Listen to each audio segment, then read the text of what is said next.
Welcome to The Explainer. We're about to dig into one of the most powerful and kind of hidden stories a business can tell. And it's not in their ads, it's in their warehouse. It's the story of inventory. How a company chooses to count its stuff can literally change its financial reality. So let's get right into it. All right, here's our game plan. First, we'll tackle what I'm calling the rotten fruit problem. Then we'll see how companies tell their own cost story. After that, it's the main event, a FIFO versus LIFO showdown. We'll see exactly how that choice hits the bottom line. And finally, we'll learn how to check if a company's inventory is actually in good shape. So first up, the rotten fruit problem. And this simple idea, well, it's at the very heart of a massive challenge for every single business out there. It's this simple truth. Having way too much stuff on the shelf can be just as damaging as having way too little. I want you to picture this. You're feeling motivated, you're ready to make a change. You go to the grocery store and you just load up. You get the bananas, the avocados, the berries. Your cart is overflowing with everything you need for a healthy week. Your fridge is packed and you feel totally on top of it. But, life happens. It gets busy. By the end of the week, you open that fridge and, yikes, a good chunk of that beautiful and pretty expensive fruit has gone bad. You just had way too much. The idea was good, but the execution, it just turned into waste. And that right there is the dilemma for every business, just blown up to a massive scale. Instead of a fridge, think about a giant warehouse. If you don't have enough stock, you're losing sales. But if you have too much, you've got wasted products and cash just sitting there, tied up on shelves.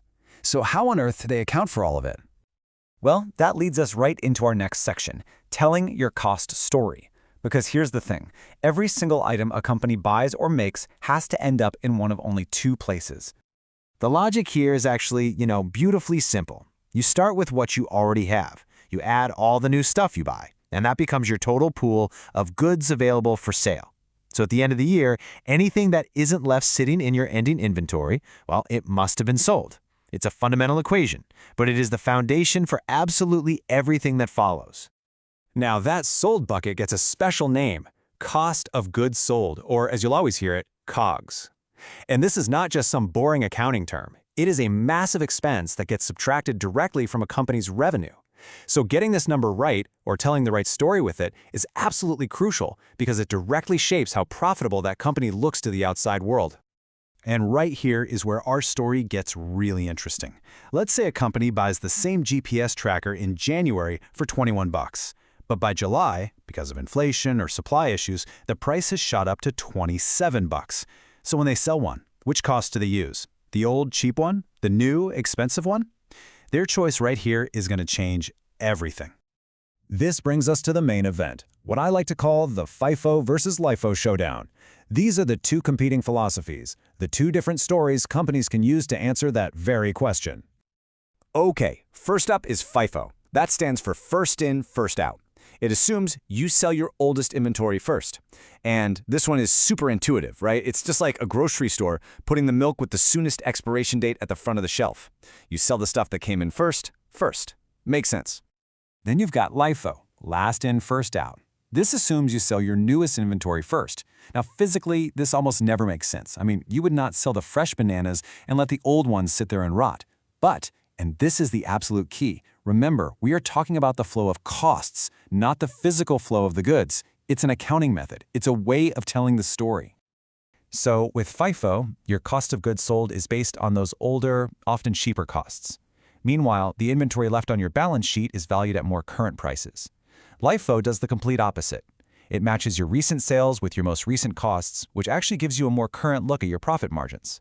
But it leaves your balance sheet with older, maybe even outdated inventory values. And it's really important to note, LIFO is allowed here in the US, but it's banned under international accounting standards. So what's the actual real-world impact of all this? Let's get to the best part in Section 4, how the choice changes profit. And we're going to use a little case study to make this crystal clear. So our company is the Spy Who Loves You Corporation, and they sell GPS trackers. The most important thing you need to know is that prices are rising. They are buying new inventory at higher and higher costs all year long. This is the absolute perfect scenario to see the massive difference between FIFO and LIFO in action. And look at this. This is the aha moment. Both methods start with the exact same sales revenue, $16,500. But under FIFO, which uses the older, cheaper costs, the cost of goods sold is only $7,200. That leads to a big, juicy gross profit of $9,300. But under LIFO, which uses the newer, more expensive costs, COGS jumps up to over $9,000, and the profit, it plummets to just over $7,000. Same company, same sales, wildly different profit. This chart just really drives the point home. The difference in reported profit is more than $2,000. That is a huge gap, and it all comes down to a simple accounting choice. And that choice affects how investors see the company, how employee bonuses might get calculated, and crucially, how much the company pays in taxes. So, okay, beyond just the accounting method, how can we tell if a company's actually good at managing its inventory? At avoiding that whole rotten fruit problem.